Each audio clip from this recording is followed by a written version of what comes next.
Hello, and welcome to another episode of Scavenger Life. This is episode number 167 at scavengerlife.com. So the reason why I wanted to talk to someone that had a brick and mortar store for a couple of reasons. Number one is I find a lot of people on the blog complain about things being slow or, they don't understand when no one's buying from them. And I always try to remind them that that's just the retail cycle. So I was hoping someone that actually had a brick and mortar store that dealt with people in person, could help me explain that that's it's reality. Because I think a lot of people like us have never actually owned a retail shop, so don't understand that it's process. So I put out a call on the last podcast, and I got a bunch of emails, and the one that attracted me is talking to me today. Jenny Davis is a co-owner of Haberdashery. It resale its clothing in Portland, Maine. And you just had a great story because you started on eBay, yes, got a brick and mortar store, had a problem, a fire actually,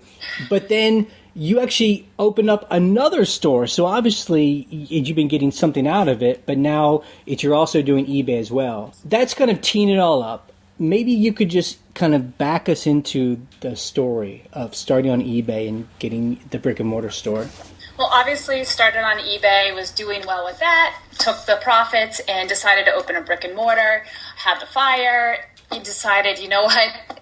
We were doing so well in the 10 days that we had opened, and we hadn't really officially opened our store, that we were like, okay, well, let's just keep going with the store. In the meantime, for the year, we continued to sell on eBay. Now, real quick. Yeah. When people say they have a fire in their store, yes, what does that mean? I mean, did electric what fire? Happened to us is we were in an old building, and there's apartment buildings above us. We were on the first floor at the ground level, and there were two little kids that put sparklers in a toaster oven. Oh, man. Yeah. And it lit up the whole place on fire. And because we were on the bottom, we received fire and water damage, right, smoke damage, all of it. So we lost about 98% of our inventory. Oh, my God. And what was that feeling like when you showed up and saw it all? I mean, was it just like destruction? It was I started laughing. Wow. Because I was like, is this really happening right now? Wow. Is this a joke? Like, is this a sign that we shouldn't be having a storefront? Right. Yeah, it was kind of funny at the time. But I mean, did you also have all of your inventory in there for eBay? So it was wow, total everything loss. And which was really hard when it came to our insurance, dealing with the insurance company, because some of the boots that I had in there, they look like old boots to a normal person, but to me they were I had multiple pairs of boots that I know I could sell on eBay for $250 to $300. So it was really hard to fight a case against the insurance company to say that, our stuff is more valuable than an old pair of beat up boots would typically be. That's actually kind of an interesting side note, because we actually just got a new insurance policy, and we were trying to explain to our insurance guy that, we have an office on our property with all of our inventory, and we were asking him if it got burned down, could we get the value of what we would sell it for, and he never really gave us a really good answer, but he just said take pictures of everything, so I don't know. Yeah, I mean, taking pictures for us, we ended up hiring a private insurance adjuster because they could fight for us, whereas if we just went with the regular insurance adjuster, then you don't get your money's worth because for obvious reasons. But. Okay, so that's an interesting story. Owning a brick and mortar store, a fire can happen. Okay, but I guess that could happen in a person's home too,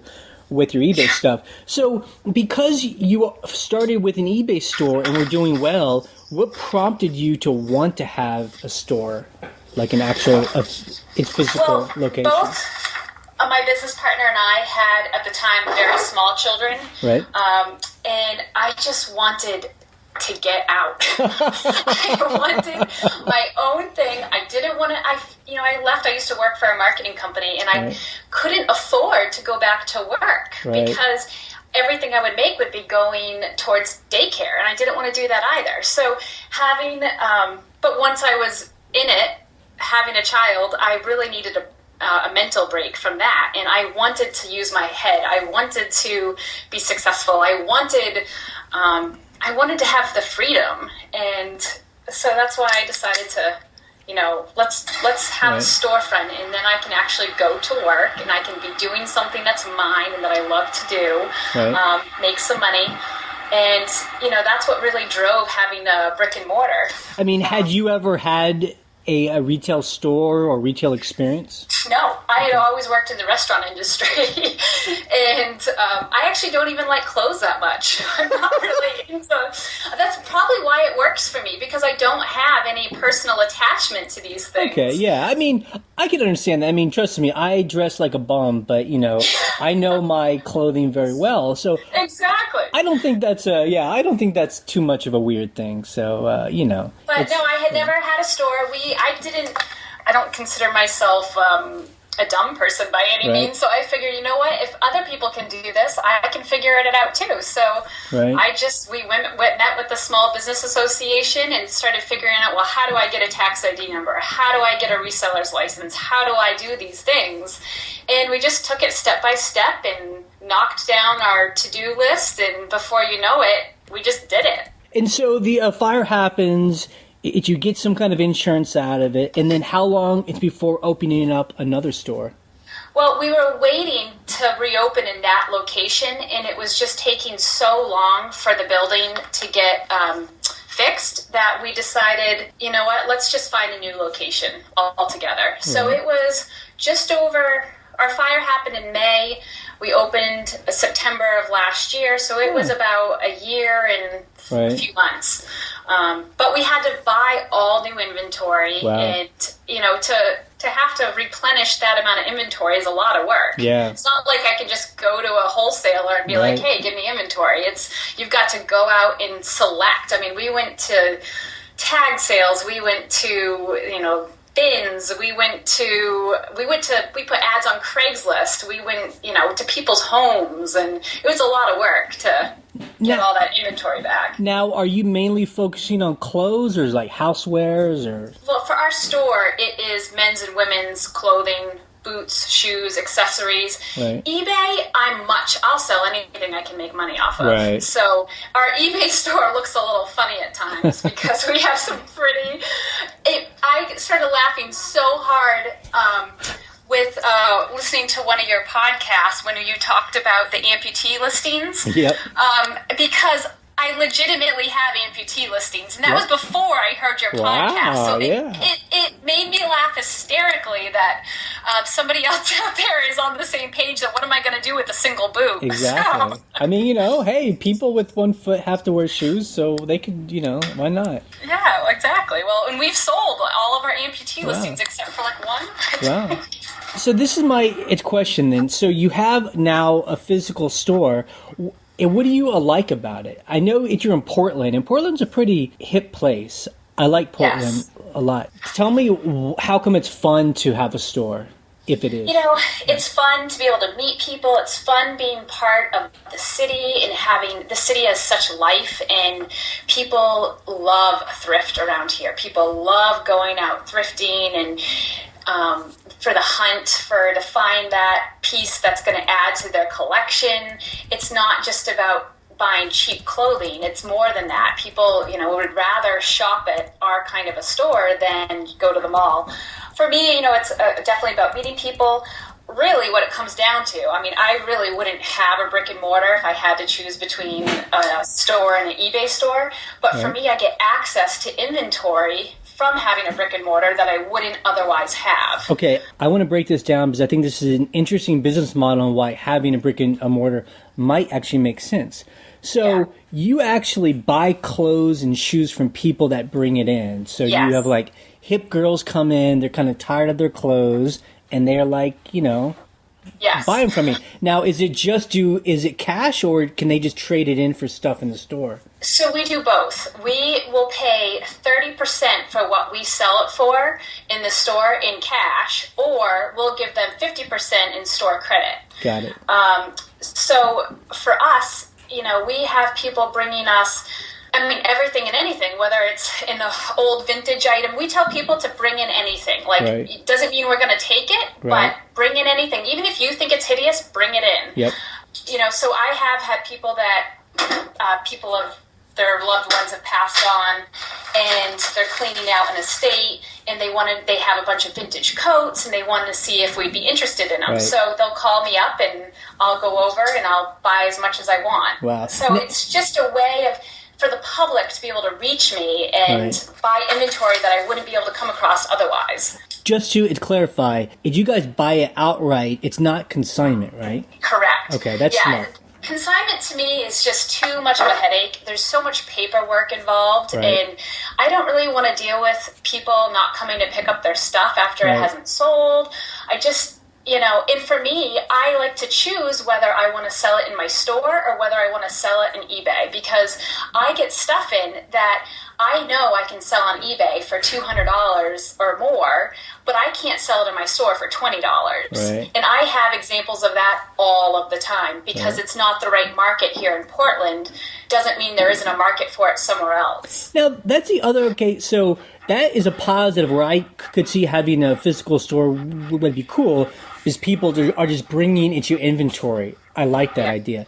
Now, one reason why I would hate a store is my perception is that I couldn't make as much on an item selling it in a brick and mortar store versus the prices I get selling on eBay. Is that true?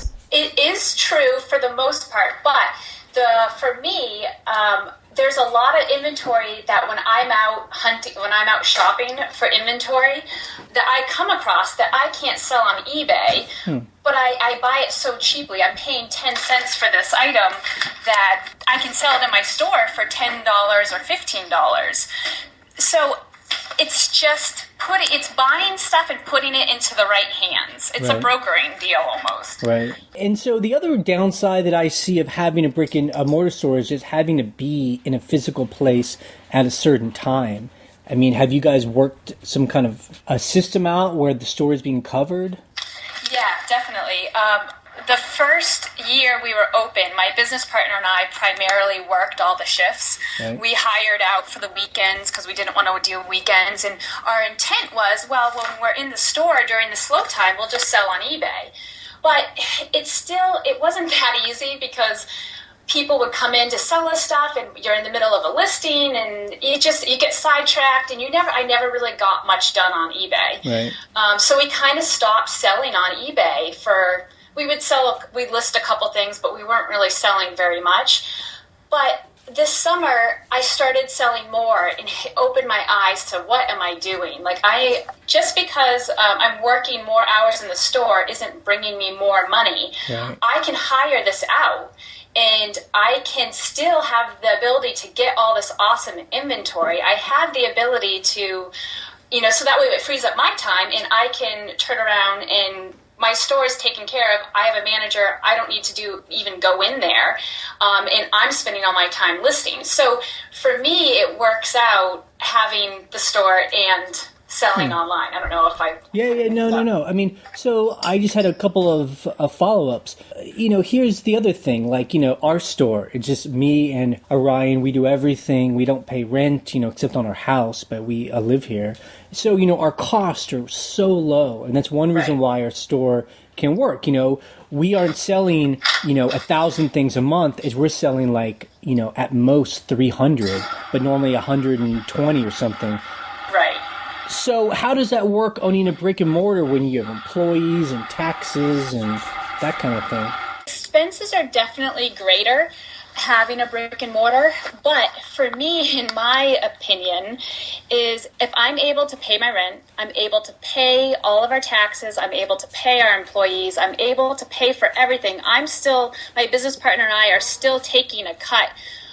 We're still making enough to pay ourselves a small portion of the profits, but I'm still having all that ability to have the access to this awesome inventory that's making me a lot more money online. I feel like it's worth it because during the summer, it's obviously much busier in our store, so we're making a lot more. And we've only been open for a year, and I know that the further we go with the longer we're open, the more money it's going to generate, I don't know, I just feel like I'm pulling in multiple revenue streams. I'm not just going from one revenue. I'm not only selling on eBay. I'm selling on eBay, having the brick and mortar, and I actually have a personal eBay account as well. So I have 3 different revenue streams coming in at all the time. And I'm only working maybe 15 hours a week. Wow.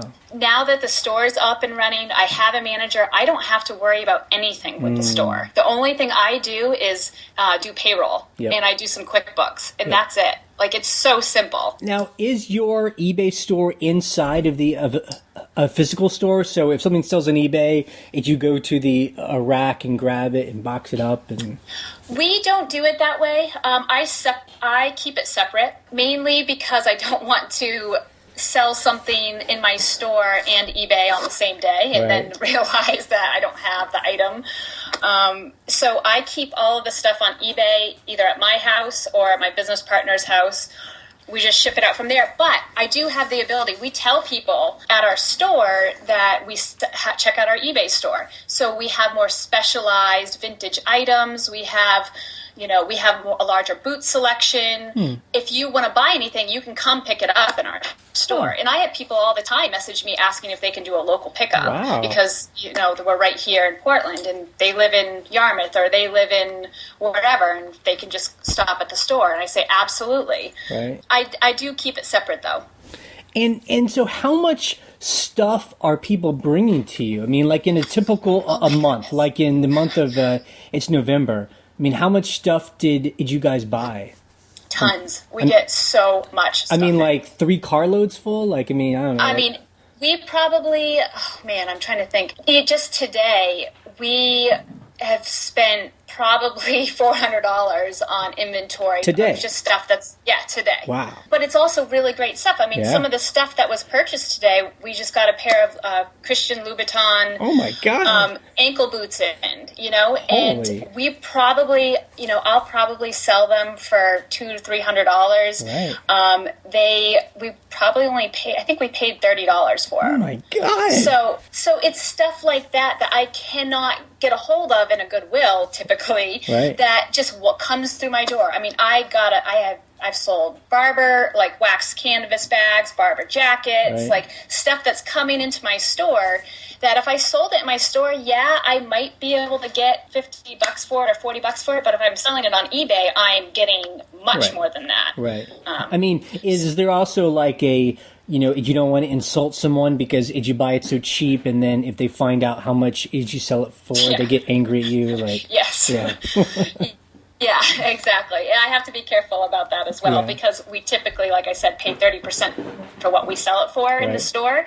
But what we sell it for in the store is different than what we sell it for in our eBay store. Sure. So we pay the prices based off of 30% off of our store, not my eBay store. And do you have employees help you list on eBay? No, not fully comfortable doing that yet. I mean, I shouldn't say that. My store manager, we have just put her on a commission structure. So we've set her up with her own eBay account, which is through the store, but it's not linked to my my store eBay account. I just am too afraid, negative feedback and, her being new to it. So she gets a commission off of her eBay sales. Mm-hmm. So she has access to anything in the store that she wants to sell. She doesn't have to pay for the stuff. She just has to list it and ship it. And I take care of everything else. I take care of her seller fees. I take care of, paying her into transferring money into her PayPal. So that way during the winter, which is slower time at the store, she can be listing from the store, and she has a separate section in the back where she's keeping those items that need to be shipped out so they don't end up on the floor. Right. So, yes, I mean, not all of our employees do that. We have 4 employees. Right. She's the only one. Right. So. Yeah, because, I mean, that's the other thing, because I've never run a retail store, but we're also, I mean, I guess Portland is not a small town, but we live in a small town, and we always imagine it'd be really cheap to get physical location. We imagine that, like, we could have, like, a back room where we're, like, taking pictures and listing on eBay or having other people do it, but... I have one of my best friends is in Saco, and she has a vintage shop, and she does eBay, Etsy, and has her store, and that's what she does. She works right out of her store in the back, takes her pictures. In our store, we don't have proper lighting. So the pictures, I mean, my employee does it, but the pictures don't come out that great compared to doing it, where I do it at my house. I have a, nice bright light and Well, so that wouldn't be hard to fix. You just buy some lights and like a lighting. It wouldn't be hard to fix at all. You're absolutely right. Yep. Yeah.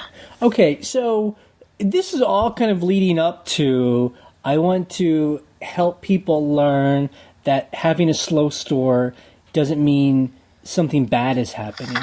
It just means that people aren't buying at that particular time. So can you maybe talk about that? I mean, like, am I crazy? Like, it's running a retail store. Don't you get ups and downs and there's nothing that you can do about it, right?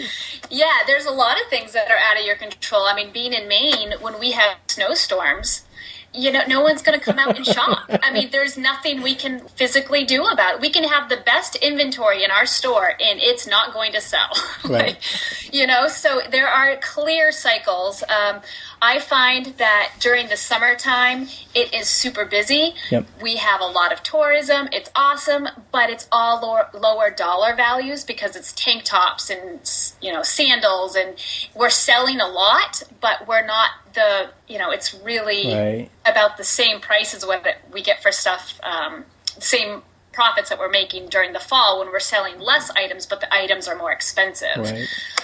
March and April in Maine are really tough because no one wants to buy winter coats or boots or pants. They are so sick of buying that stuff, but they also cannot buy tank tops and sandals because there's still snow outside. Right. So March and April is just a really tough time in a brick and mortar store here. But at the same time, we have been using a lot of social media, and we have found, like Instagram, we sell so much off of our Instagram during the winter months because people don't want to come out and shop. We have to put it in front of them, what we have in our store. So we constantly are selling. Our main sales during the winter are from Instagram. Wow. You know what? I've heard other people, it's mentioned this, so that means you just have an Instagram account, take photos of something, put a price on it, and then people will message you and give you their PayPal, or how's that work? No, most of the people will just say, hey, can you put this on hold for me? I'll come down in, half an hour. I get out of work at 5 and I'll, come check it out. And we hold for 24 hours. There are people that'll ask us to ship. They ask if we ship, and absolutely, we ship all the time. Wow. So we have shipped out, stuff to people in New York from off of our Instagram. I just try to be really careful about that because it's tough for me to want to take the time to ship something when it's only a $15 item. Yeah. Versus, on eBay I don't mind shipping when I'm selling something for $50 or, $60 or more.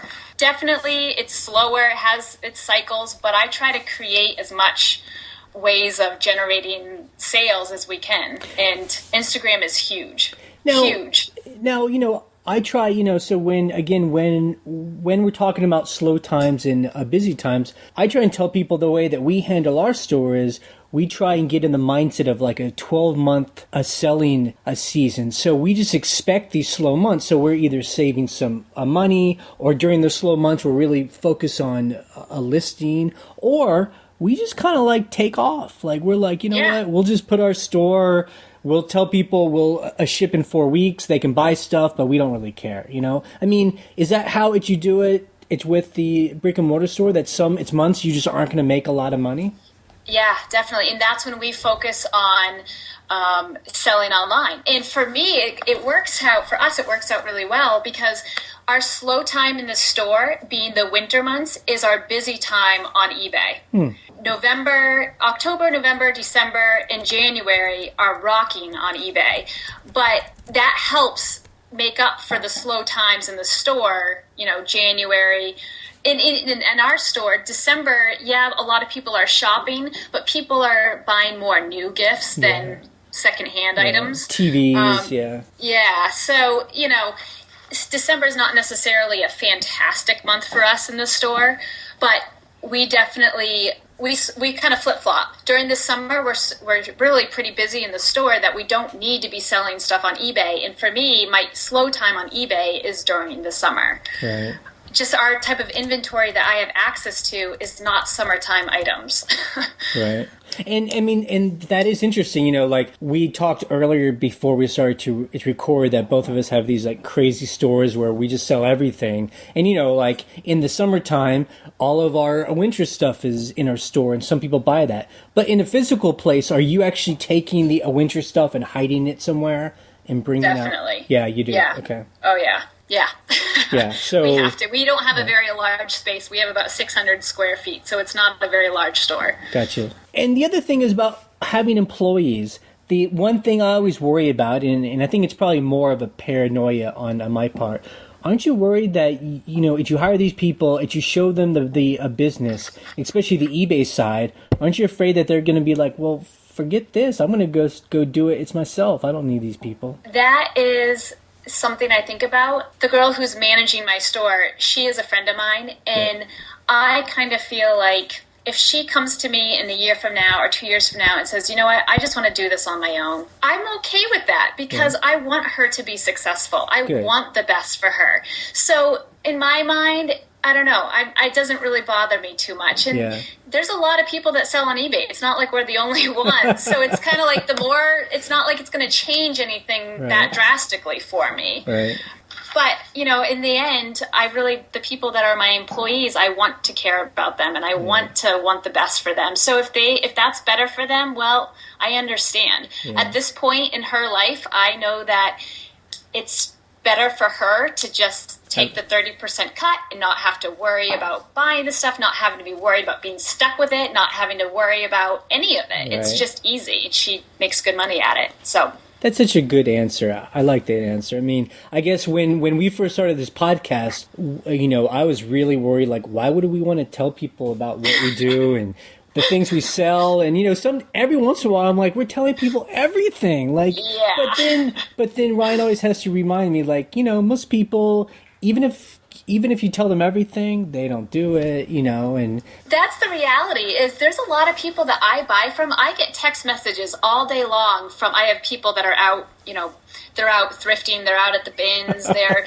texting me pictures of, should I buy this? Should I get this for you? Do you want this? And some people, when they push back at what I'm willing to pay for it, I say to them, I'm like, well, why don't you sell it? Yeah. Why don't you go online? Like, I think you should. If you want to make more money, you should try it out. And they're so apprehensive. They always say, oh, no. I that stresses me out. I can't do that. I can't. And I'm like, well, okay, then. Well, then this is what I can pay for it because I'm the one doing the work here. Yeah. I think that's a great answer. Yeah. I mean, I think that's ultimately how it should work. I mean, anytime someone comes to us and is trying to, you know, they find out we sell and they want us to sell stuff for us. And I always say, we'll buy it outright. You know, that's the only way I'll do it because I don't like it's consignment. Yeah, people get offended by the prices and that's the best way. You're like, okay, go for it. It's so easy, you know. I'll even show you how to do it, you know, and they don't want to do that. Yeah, I think there's a woman. She's an amazing woman. She has a vintage shop here in Portland, and she's older, and she's been around her shop's been around for 25 years or so. Wow. And I talked to her about selling on eBay, like why doesn't she put some of her stuff online? And she said she would rather eat her inventory than sell it on eBay. So, you know, some people just do not, it does not appeal to them in any way, shape, or form. And, you know, well, that's fine.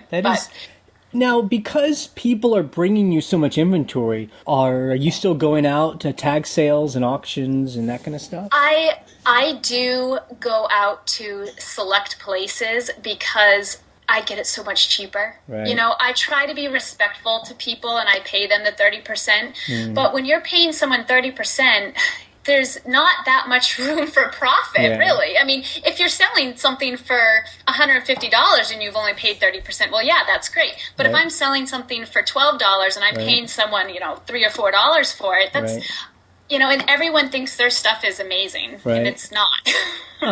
We get a lot of junk we have to go through. I mean, a lot of it. We take select items and we have to go through bags and bags buy 5 things. So is that just more like if you don't want to offend people? I mean, why not just say, I'll give you $10 for all that. That's it. Yeah, and then we have the problem of we turn into hoarders, and you know, that's what we had the problem with originally when we opened, is we bought everything, and then we realized we don't sell everything that quickly. Like on eBay, everything sells fast. I mean, I feel like it does. And if you go into a physical location and you only have so much so much room on a rack, then if customers come in and they see the same stuff all the time, they're not going to come back. So you've really it's a balance to be able to rotate through inventory, be able to price it well enough to sell it quickly, not be stuck with all of your stuff.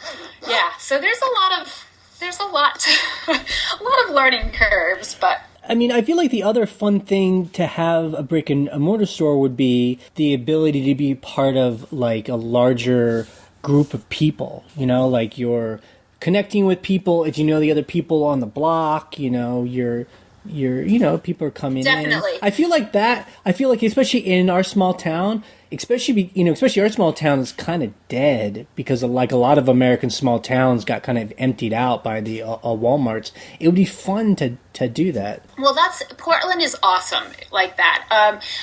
Every First Friday, they do the First Friday Art Walk. Yep. And businesses, stay open late, restaurants have specials, and everyone is just around the city drinking wine, having snacks, checking out the art, going into little shops. We stay open till about 9 o'clock on First Fridays. Wow. We typically close at 7, and it is always the best day of the month. Wow. First Fridays just blow every other day out of the water. And it's just so much fun. There's so much great energy, and everyone's excited, and everyone's paid their rent, so they're ready to spend some money for the next, the next few weeks. And it's awesome. And I love that energy, and I love that feeling of being part of a heartbeat of the city. And it's just, you get to know so many of our customers, and it's just a lot of fun to have those personal connections and see that, people appreciate good clothing. And we don't sell a lot of junk. We try not to, at least. I mean, we have some cheap stuff, but it's fun to be able to on Instagram put up something that is so obscure and funny, and people go crazy over it and all try to get it. They want that cool item. Cool. So it's fun to be able to rotate through all of those really one of a kind, unique pieces that you see when you're out hunting for things. That if you put it in your eBay store, it'll probably take 6 months for someone to want to spend, $30 on that cool vintage hat. Whereas in my store, I can sell it for $10, $12 in less than 24 hours. Wow. So it's a really quick turnover. That's, some of the benefits of having the brick and mortar. So, so that's its romantic side that I imagine. But then the cynical part of me is just like, are we going to come to a time when there's just no stores anymore because you can just buy everything online, Why even go to Walmart? Just buy it online, It's like... Yeah. I mean, I find, honestly... our buying habits are kind of becoming like that because instead of having to drive somewhere, I'm just like, I can get the exact thing I want for the price I want right here, and it'll come to me, It seems... Yeah, I feel like that, too. I shop a lot more online, but there's a lot of people out there that do not do that. So, I think there's a lot of people like being able to walk into a store. There's a lot of, and I don't mean this in a mean way, but there's a lot of lonely people out there. Yep. We have a lot of people that come in that just want to have a conversation. Yeah. Hey, you know what? I get lonely. Yeah, I'm teasing, but that's again what I think would be cool about having a brick and mortar store, especially if you're in a smaller community, is that you can kind of become a part of that, have people come in. I think the thing for me that is difficult with a brick and mortar is dealing with, people that steal, people that, the theft side of it. Ooh. Being in Portland, there's a lot of great people, but there's a lot of street urchins is what we call them. There's a lot of people that they're pretty rough around the edges. And there's been a couple times where gutter punks. People have come in, and it's nerve-wracking when you're a female and you're the only one in the store and there's only one way in and one way out, and you can clearly see the person is not in their right mind, and it can be, that's what I don't like about it. I don't like that fear side of it. And we've had, my iPhone was stolen last December. We've had money stolen out of our drawer. We've had, I had a woman while she was trying to sell me clothing, stealing jewelry off my wall. So there's that side of it, which is not fun, but it's part of running a business. And one thing about eBay that's frustrating, which we all talk about, are the returns and people trying to scam you to say that you did something wrong so they can get their item for free, or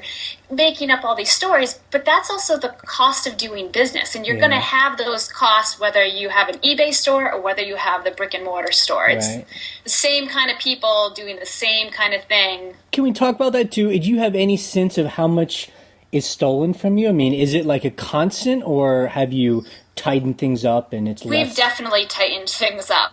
But it can be really tough because there's only one person working in the store, and we will see that people will come in like twos or threes, and they'll try to sidetrack you, and you can't. It's tough. You try to do what you can do, and I don't think we have nearly as much theft as what we originally had, but we've had people try a pair of shoes on and put their shoes back and walk out the door. So we're like, where did these stinky shoes come from? There's no tag on them. I do not remember them.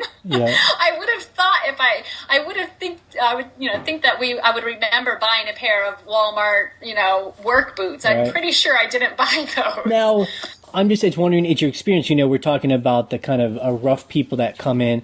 I mean, are some of the people that steal from you, though, like the teenage girls that come in and they like put on 3 pairs of clothes and I don't feel like we get as much of that as we do of this is the other thing about having a resale business is we get people that try to sell us stuff that is I'm not comfortable buying. I was going to ask you, because I would imagine like a meth head comes in and he's got like armfuls of like fur coats and he's like, let's do a deal. We get people.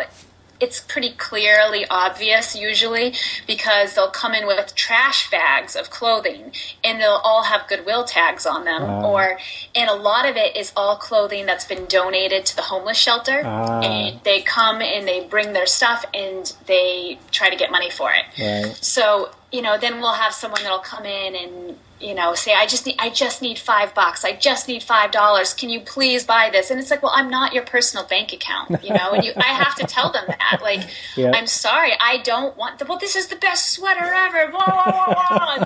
And I'm like, that is one of the most hideous sweaters. I could never sell that in my store. Like, no, I'm not buying it. No, we get all kinds of crazy people, and people. When someone comes in with one item at 11 o'clock, we open at 11 and they are in our doors at 11:01 with one North Face jacket. It's just a little suspicious, like they only want $10 for it. I just need $10 though. Like, well, couple 40s, And it's tough because sometimes some of the stuff they bring in, it's like, ooh, I could sell this online. This is nice. But then I'm like, I can't do it. Yeah. So it's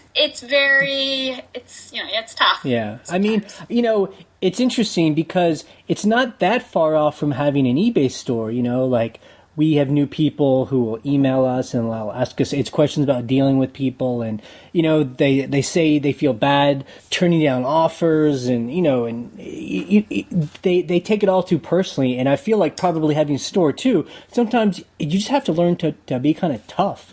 Tell people no, have boundaries, stick to it, not feel bad. I mean, it's not hurting people's feelings, it's business, Exactly, yeah.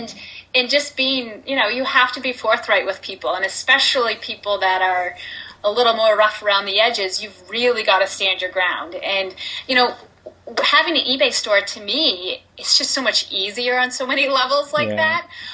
When people send me really lowball best offers, I kind of like it, because then I like send them the other extreme of that. Like I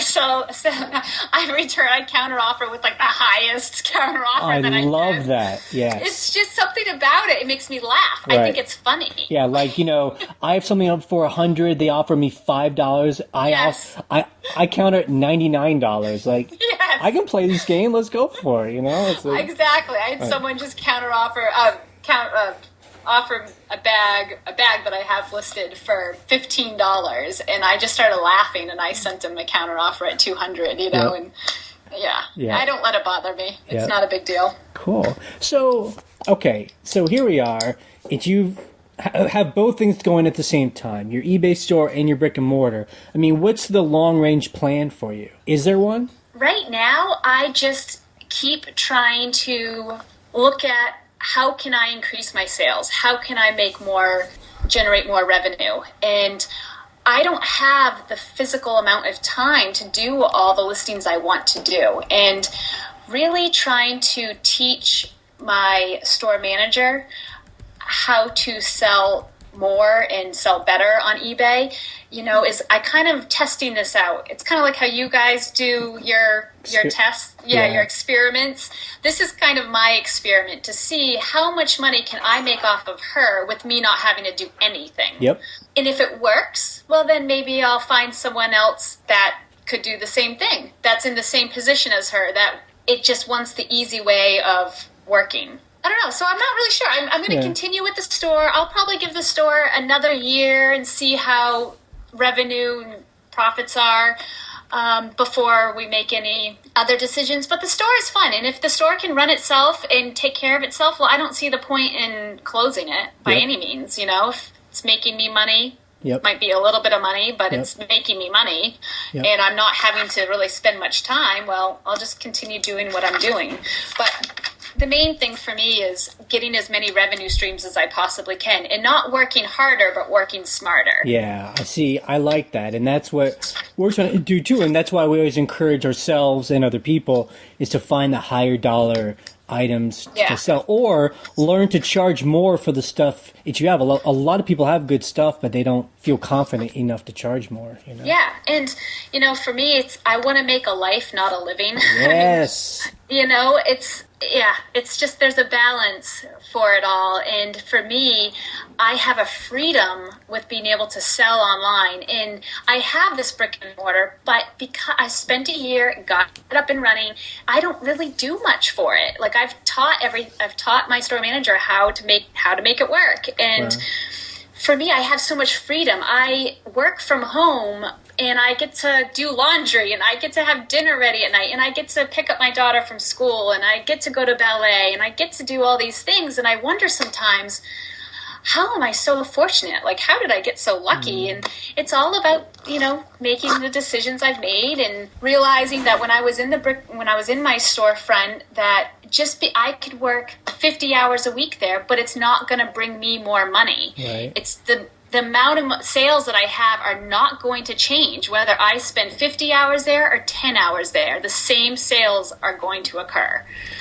So that's when realizing, for me, it generates me more money if I sell online and hire out someone for the store. I think you verbalize something that I think I have trouble doing that sometimes, and that's our goal here when we, do our podcast and talk about our store. I mean, like, we aren't trying to become millionaires. It's more about we want to have our life, we like it to where when we need to make a lot of money, we put a lot of time into it. But then when we are doing okay, then we can kind of pull back and travel and work on projects. And we love that kind of a lifestyle. And yes, I love the fact that I can just wake up and it's kind of open, Like, I feel like I ever work. Even though I'm working all the time, I don't feel like I work. Yeah, we shouldn't be allowed to do this. That's how it feels. Like I'm kind of getting away with something is how it feels sometimes.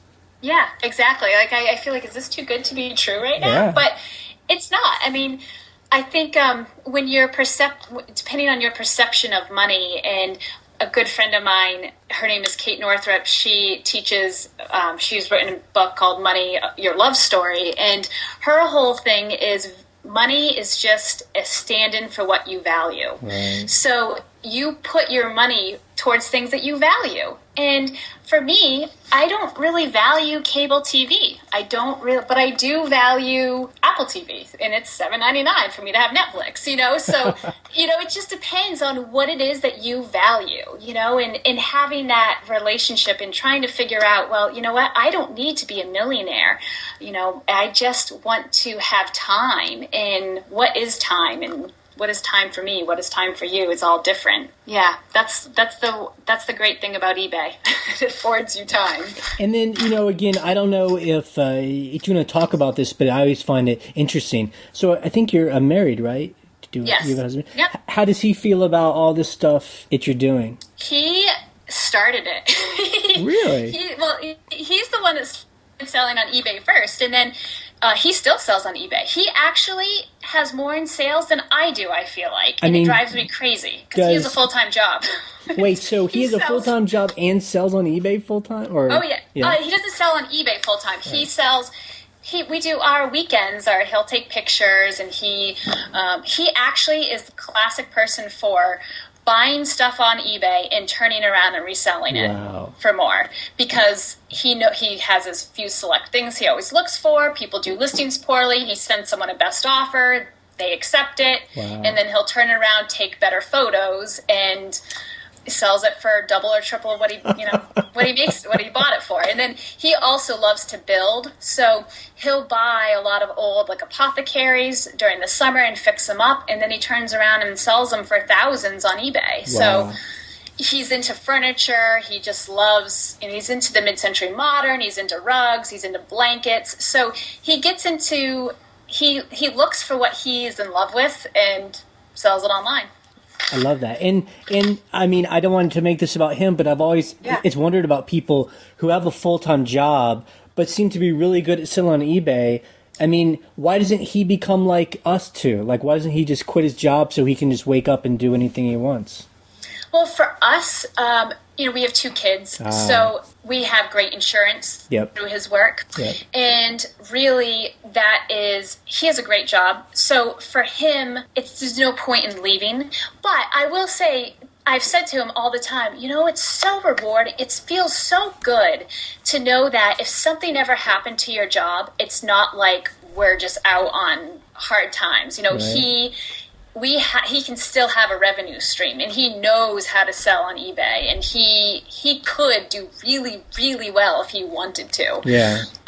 He does well now. Like I said, he sells almost more than I do, which is crazy. He's just very selective with what he sells. I bet that would be a good feeling to have a job and if you sold a lot on eBay and knew that well, I bet that just would give you a real peace, because if there was ever a moment where you just wanted to walk away, you would just have that FU absolutely a reason, So he does not stay in his job because he has, so many people stay in their job and they're miserable at what they're doing. Right. He stays in it because he likes what he's doing. Right. And that's something for him to have a freedom, too, to not have to be trapped into a miserable work life. Right. Thing is, the health benefits are huge for us when you have 2 kids that are daredevils. Yeah, no, that's true.